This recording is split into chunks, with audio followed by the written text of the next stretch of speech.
Hello dears, welcome to തണ്ട kitchen recipes. ഇന്ന് വളരെ സ്വാദിഷ്ടമായിട്ടുള്ള ചെമ്മീൻ ചക്കക്കുരു പുളിങ്കറിയാണ് ഇന്ന് ഞാൻ നിങ്ങൾക്ക് ഷെയർ ചെയ്യാൻ പോകുന്നത്. അടിപൊളി ടേസ്റ്റുള്ള ഒരു കറിയാണിത്. ഇത് ഒഴിച്ചു കറിയായിട്ടും സൈഡ് ഡിഷായിട്ടും ഉപയോഗിക്കാം. ഇതൊരു കറി ഉണ്ടെങ്കിൽ നമുക്ക് ചോറുണ്ണാൻ വേറെ ഒരു കറിയും വേണ്ട. അപ്പോൾ ഇതെങ്ങനെയാണ് തയ്യാറാക്കുന്നതെന്ന് നോക്കാം. പാൻ ചൂടാക്കി ഇതിലേക്ക് 3 ടേബിൾ സ്പൂൺ വെളിച്ചെണ്ണ ചേർക്കുക. ഇതൊരു നാടൻ കറി ആയതുകൊണ്ട് വെളിച്ചെണ്ണയിലാണ് ഞാനിത് തയ്യാറാക്കുന്നത്. ചൂടായ വെളിച്ചെണ്ണയിലേക്ക് കുറച്ച് കറിവേപ്പില ചേർത്ത് നല്ലതുപോലെ ഒന്ന് ചൂടാക്കുക. കറിവേപ്പില എണ്ണയിൽ കിടന്ന് നല്ലതുപോലെ ചൂടായ മണം വരുമ്പോൾ ഇതിലേക്ക് 1 ടീസ്പൂൺ ജിഞ്ചർ ഗാർലിക് പേസ്റ്റ് ചേർത്ത് കൊടുക്കാം.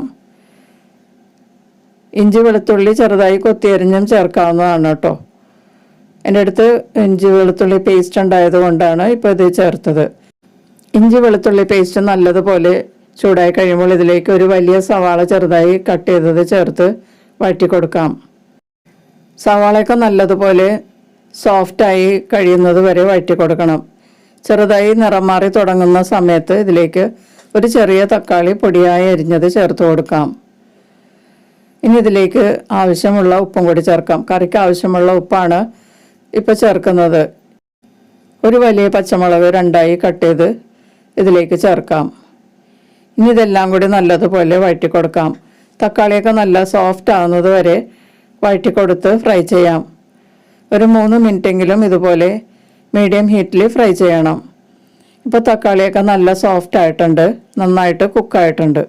ഇതിലേക്ക് ഇനി മസാലപ്പൊടികൾ ചേർത്ത് കൊടുക്കാം. 1/4 ടീസ്പൂൺ മഞ്ഞൾപ്പൊടി, 2 ടേബിൾ സ്പൂൺ മല്ലിപ്പൊടി, 2 ടേബിൾ സ്പൂൺ കാശ്മീരി മുളക് പൊടി, 1/2 ടീസ്പൂൺ കുരുമുളക് പൊടിയും കൂടി ചേർത്തിട്ട് നല്ലതുപോലെ ലോ ഫ്ലെയിമിൽ ഫ്രൈ ചെയ്യാം.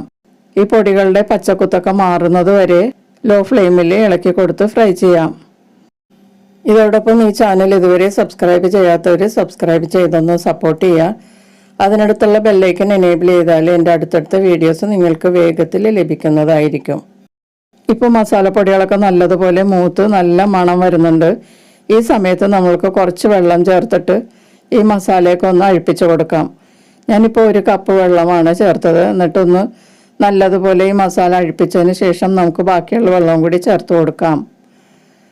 ഇനി ഞാൻ 1 കപ്പ് വെള്ളവും കൂടി ചേർക്കുന്നുണ്ട്. ഗ്രേവിക്ക് ആവശ്യമുള്ള വെള്ളമാണ് നമ്മൾ ഇപ്പോൾ ചേർത്തുകൊണ്ടിരിക്കുന്നത്.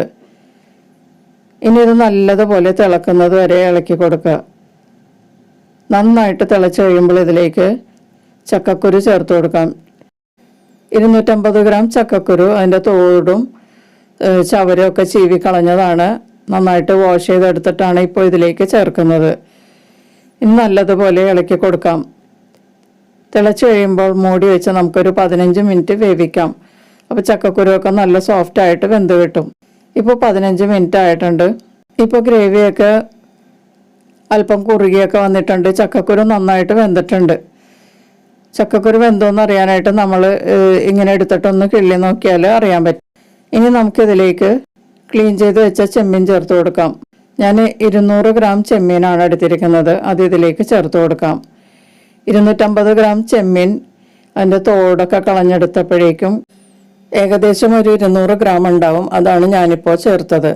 സ്റ്റൗ ലോ ഫ്ലെയിമിലോട്ട് മാറ്റിയിട്ട് വേണം കേട്ടോ ചെമ്മീൻ ചേർക്കാൻ, അല്ലെങ്കിൽ ചെമ്മീൻ കല്ലിച്ചു പോകും. ചെമ്മീൻ അധികം വേവൊന്നുമില്ല, പെട്ടെന്ന് വെന്ത് കിട്ടും. ഇനി നല്ലതുപോലെ മിക്സ് ചെയ്ത് ചെമ്മീൻ നിറം മാറുന്നത് വരെ ഇളക്കി കൊടുക്കുക. ചെമ്മീൻ നല്ല വെള്ള നിറമായി തിളച്ച് തുടങ്ങുമ്പോൾ ഇതിലേക്ക് നമുക്ക് പുളിവെള്ളം ചേർത്ത് കൊടുക്കാം. പുളിക്ക് ആവശ്യമുള്ള വാളംപുളി വെള്ളമാണ് ഞാൻ ചേർക്കുന്നത്. 1/4 കപ്പ് വെള്ളത്തിൽ 1 നെല്ലിക്ക വലിപ്പത്തിൽ വാളംപുളി എടുത്ത് നന്നായിട്ട് പിഴിഞ്ഞെടുത്തതാണ് ഞാനിപ്പോൾ ചേർത്തത്. ഉപ്പും പുളിയൊക്കെ നിങ്ങളുടെ ടേസ്റ്റ് അനുസരിച്ച് ചേർക്കുന്നതാണ് കേട്ടോ നല്ലത്. അപ്പോഴേ കറിക്ക് അതിൻ്റേതായിട്ടുള്ള ടേസ്റ്റ് ഉണ്ടാവുള്ളൂ. നേരിയ തീയിൽ ഇതൊന്ന് തിളക്കുന്നത് വരെ ഇളക്കി കൊടുക്കാം. ഈ സമയത്ത് പോരാത്ത ഉപ്പൊക്കെ ചേർത്ത് കൊടുക്കാവുന്നതാണ് കേട്ടോ. ഇപ്പോൾ കുറച്ച് ഉപ്പിൻ്റെ ആവശ്യമുണ്ട്, അതുകൊണ്ട് ഞാൻ കുറച്ച് ഉപ്പ് ചേർക്കാണ്. പുളി കുറവാണെങ്കിൽ കുറച്ചുകൂടി പുളിവെള്ളം ചേർത്ത് കൊടുക്കാവുന്നതാണ് കേട്ടോ. ഇനി നല്ലതുപോലെ മിക്സ് ചെയ്തതിന് ശേഷം മൂടി വെച്ച് ഒരു 5 മിനിറ്റ് ലോ ഫ്ലെയിമിൽ വേവിക്കാം. ഇപ്പോൾ 5 മിനിറ്റ് കഴിഞ്ഞിട്ടുണ്ട്. നല്ലതുപോലെ എണ്ണയൊക്കെ തെളിഞ്ഞ് വന്നിട്ടുണ്ട്. നല്ല മണമൊക്കെയാണ് കേട്ടോ വരുന്നത്. ഒരു നാടൻ കറിയാണിത്, വളരെ ടേസ്റ്റിയുമാണ്. ചോറിൻ്റെ കൂടെ കഴിക്കാൻ ഇതൊരു കറി മാത്രം മതി. ഇതിലേക്ക് കുറച്ച് കറിവേപ്പിലയും കൂടി ചേർത്തതിന് ശേഷം ഈ കറിക്ക് രുചി കൂട്ടാനുള്ള ഒരു ചേരുവയും കൂടി നമുക്ക് ചേർക്കാം. ഒരു ചെറിയ കഷ്ണം ശർക്കര ഇതിലേക്ക് ചേർത്തിട്ട് നന്നായിട്ടൊന്ന് മിക്സ് ചെയ്യാം. 1 മിനിറ്റ് ഒന്ന് മിക്സ് ചെയ്ത് ശർക്കരയൊക്കെ നല്ലതുപോലെ അലിഞ്ഞു ചേരുന്നത് വരെ ഇളക്കി കൊടുക്കാം. ശർക്കര ചേർത്താൽ മധുരമൊന്നും ഉണ്ടാവില്ല, പക്ഷേ പുളിയൊക്കെ ഒന്ന് ബാലൻസ് ചെയ്ത് നല്ല അടിപൊളി ടേസ്റ്റ് ആയിരിക്കും. ഇതൊന്ന് ടേസ്റ്റ് ചെയ്ത് നോക്കാം. ഒന്നും പറയാനില്ല, വളരെ ടേസ്റ്റാണ്, അടിപൊളിയാണ്. ചോറിൻ്റെ കൂടെ കഴിച്ചാൽ എത്ര ചോറ് കഴിച്ചാലും നമുക്ക് മതിയാകില്ല, അത്രയ്ക്ക് ടേസ്റ്റാണ്. ഇതുപോലെ കറി വെച്ചിട്ട് നമുക്ക് തണുത്തതിന് ശേഷം ഫ്രിഡ്ജിലെടുത്ത് വെച്ചാൽ നമുക്ക് ഒരാഴ്ചയോളം ഇത് കേടുകൂടാതെ ഇരിക്കും. ഇനി സ്റ്റൗ ഓഫ് ചെയ്തതിന് ശേഷം നമുക്കിത് കുറച്ച് നേരം മൂടി വെച്ചിട്ട് അല്പം തണുത്തതിന് ശേഷം സെർവ് ചെയ്യാം. അപ്പം നമുക്കിതൊരു ബൗളിലേക്ക് സെർവ് ചെയ്യാം. കറി കണ്ടാൽ തന്നെ നമുക്ക് ചോറുണ്ണാൻ തോന്നും. തനി നാടൻ കറിയാണിത്. രുചി അപാരമാണ് കേട്ടോ. ഇതിൻ്റെ രുചി അറിഞ്ഞു കഴിഞ്ഞാൽ പിന്നെ നിങ്ങളെപ്പോഴും ചക്കക്കുരും ചെമ്മീൻ്റെയും പുറകെ ഓടും. അത്രയ്ക്ക് ടേസ്റ്റാണ് ഈ കറി. വെജിറ്റേറിയൻസ് ആണെങ്കിൽ ചെമ്മീൻ ചേർക്കാതെയും ഇതുപോലെ കറി വെക്കാം കേട്ടോ. അപ്പോൾ നിങ്ങളെല്ലാവരും ഈ കറി ഒന്ന് ട്രൈ ചെയ്ത് നോക്കിയിട്ട് നിങ്ങളുടെ അഭിപ്രായങ്ങളും നിർദ്ദേശങ്ങളൊക്കെ അറിയിക്കുക. വീഡിയോ ഇഷ്ടമായാൽ ലൈക്ക് ചെയ്യുക, നിങ്ങളുടെ ഫ്രണ്ട്സിനും റിലേറ്റീവ്സിനൊക്കെ ഷെയർ ചെയ്ത് കൊടുക്കുക. നമുക്ക് വീണ്ടും അടുത്ത വീഡിയോയുമായി കാണാം. താങ്ക്